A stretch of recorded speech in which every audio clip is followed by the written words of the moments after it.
and welcome to a new video and welcome to Visby Medieval Week. It is going to be a week packed with so many fun things. There's a medieval market with everything you could possibly want, from fabric to thread to leather goods, all sorts of things that I probably shouldn't buy because my sewing room is maybe a little bit full and I have no room to put anything else. Is that going to stop me? Absolutely not. I'm so excited to explore the market. There's also pirate bands singing sea shanties, there's knights on noble steeds, and a whole week of just dressing up and having non-stop frolics. I'm so excited. Let's go!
So for those who've never heard of it, Visby Medieval Festival is a week-long event on Gotland Island in Sweden. To get there you have to take a ferry, which is a trip that takes just over 3 hours. Or you can sail there if you have a sailboat or friends who do. I did that my first year going to the festival and it was an epic journey. Although a long and exhausting one, it took us 30 hours of sailing in shifts as opposed to 3 hours sitting comfortably on a ferry. Visby itself is a stunning town, one of the best preserved medieval towns in Scandinavia, and it's on the UNESCO World Heritage Site list. Though the town has expanded and modernized, part of it is still surrounded by a wall whose construction dates back to the 13th century. This is the part that pretty much becomes the festival grounds. Everything happens in and around this walled part of the city. There is a main area for the festival where you need a ticket and wristband to enter, but apart from this, there's lots of events and shows that happen throughout the town in many of the ruins. I think there's 10 of them inside the walled area, and they're incredible. Some of them you can just wander in and look around, some of them are closed off unless you're going to a show, but it is a stunning town to explore. It was also part of the inspiration for the art design for Kiki's delivery service, which I think is very cool. One of my favourite parts of Visby Medieval Week is just wandering the town and exploring along the wall. There is so many picturesque spots that are perfect for photo shoots for costumes.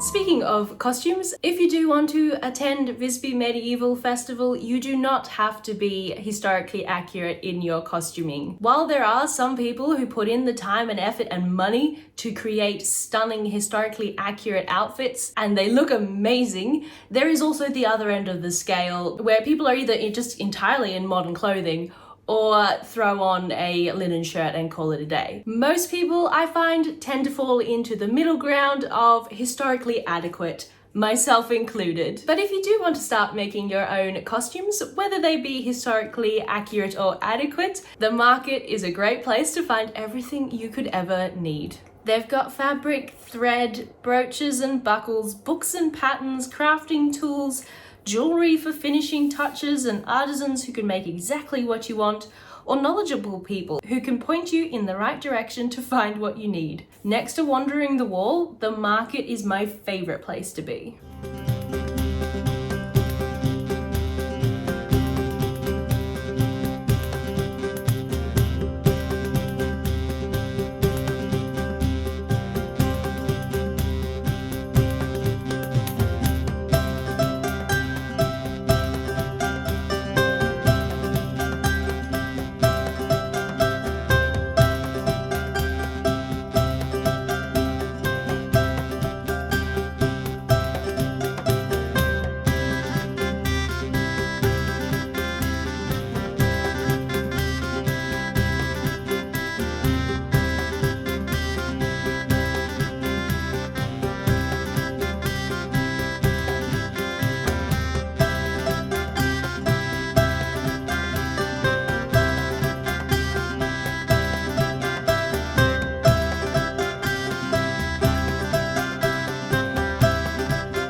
I thought I'd show you what I have picked up so far. There might be more, but I need to be cut off from the market. No more walking through the market. Let me show you what I have found so far. Let's start with the fabric because it's kind of my favorite part.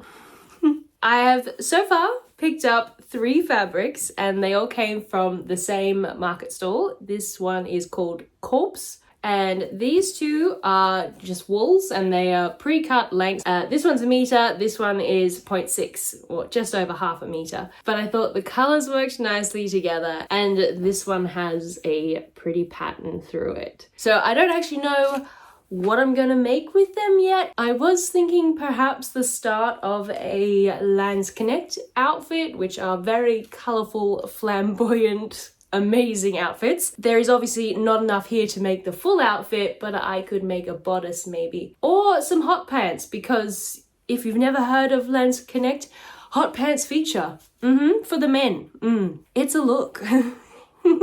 And I also got this brocade. I just thought it was really pretty and I want to continue working through the Mandy Barrington Stays and Corsets book and I thought this could be nice for my next one. So that's all the fabric I've gotten. I think I have been very restrained and I could definitely get more. There are some stunning fabrics in the market. But the problem is if I buy all the fabric I then have to get it home somehow. And I don't think the airline will let me on with the amount of fabric that I actually want to buy. I also picked up another lucette fork. I have one myself and I used it to make the cord for my green kirtle and now I am just making cord for the sake of it.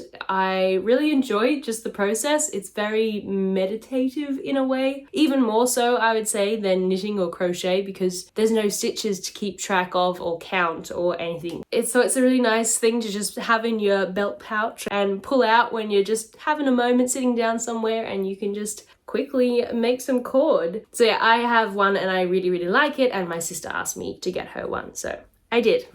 This year in the market, I wanted to find some more accessories and jewelry and things for my outfit. So for my Viking look, I grabbed this spear pendant. It's made out of bronze and I just thought it was really beautiful. So that is now part of my Viking look. This next piece I didn't actually get in the market. It is a rabbit ring. It's super cute. But actually I gave my friend one of these cords that I'd made on the lucette fork and she traded it for this ring. So now I have a rabbit ring. During the week there are heaps of workshops that go on that all sound really, really fascinating. But if you want to do them, you need to book well in advance for most of them. They fill up really fast. So I haven't actually managed to get to any of them. There's like a silversmithing one, there was a hat making one, there was shoe making, there was horn making, like there's so many fascinating things going on. But yeah, I was not early enough to book into any of them. But there was a embroidery session at one of the craft tents where you could just turn up and sit down if there was a spare chair and they would teach you some embroidery. So I went and I bought this little Viking bag and embroidered it with some runes that say my name. And now I have a Viking bag to complete my Viking outfit. And lastly, I hope for my luggage's sake, I bought some sewing books. One of the ones I got was Patterns of Fashion 4. I love the Patterns of Fashion books. I feel like everyone who does costuming in a historical-ish fantasy sense uses these books as a resource. They're just amazing. And they're really, really hard to get in Australia and expensive to ship. So I found this in one of the market stalls and went, you are coming home with me. And I also got The Tudor Tailor. I was actually looking at purchasing this book when I was making my green kirtle, but it was more of a, oh, it would be really good if I had that book right now to make this kirtle that I need to make in the next 2 days. There is no time to order it, get it shipped to Australia, look through it and make a kirtle. All in 2 days. It wouldn't have worked. Same issue with the Patterns of Fashion books. It was quite expensive to get shipped to Australia. So I figured, seeing it in the market stall, let's grab it now. I wanted it like last week and didn't have it, so I'm sure I will want it again sometime in the future. So I'm really excited to look through these books and plan my next projects. So yeah, that is all my market purchases so far. Now I just gotta get them into my bag and back home. But before I do that, there are still more frolics to be had. So I got more. I couldn't help it. The market is just such a fun place to be. So I got these 2 lots of ribbon. It was on the last day of the market, so they were selling them out quite cheaply. I don't have a plan for them, but I thought it could be fun to try and make a ribbon corset. I also don't know if this is the correct sort of ribbon, but there's only one way to find out. And I also got this snake buckle. I thought it was really pretty. And my pirate outfit wears this as a necklace. So I figured it could be really fun to make a belt that sort of matches in. So that might be my next leatherworking project, a belt fit for a snake buckle. Now, it wouldn't be a medieval festival without a joust, and Visby does not disappoint. I went to their fire-themed special joust, and it was so much more than just knights on horses riding full tilt at each other. Though there was that too, of course. There were also archers racing to take down targets, jesters playing tricks, and fancy footwork from the horses, as well as flaming swords, fire lances, and even one fire-breathing knight. A spectacular show well worth watching. But the joust isn't the only show in town. Every night there's something going on, from battling pirate bands to fire twirling on the beach to live music in many of the church ruins. There is something for everyone. But if nothing catches your fancy, you can always climb the stairs behind the cathedral for a view over the town to watch the most spectacular sunset while listening to the echoes of church bells, sea shanties, and cheering people.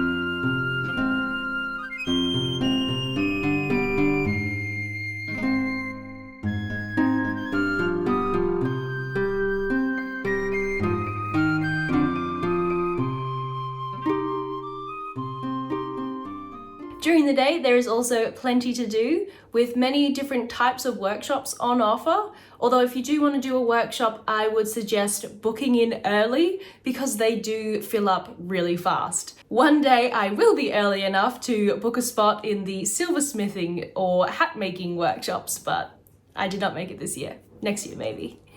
But if you do miss out, like myself, you can still find lots to do. There's always picnicking on the beach, talented people putting on shows, and many people will gather together with friends to sew or create and share skills in impromptu, unofficial workshops. All in all, Visby Medieval Week is a wonderful experience and one I recommend to anyone. There really is something for everyone, whether you're attending as a family with kids or a late night partier, or you're a crafty person who wants to learn new skills, or if you're like me and you just like dressing up and frolicking with friends. I hope I see you there next year. Thanks for watching and I'll catch you next time. Bye!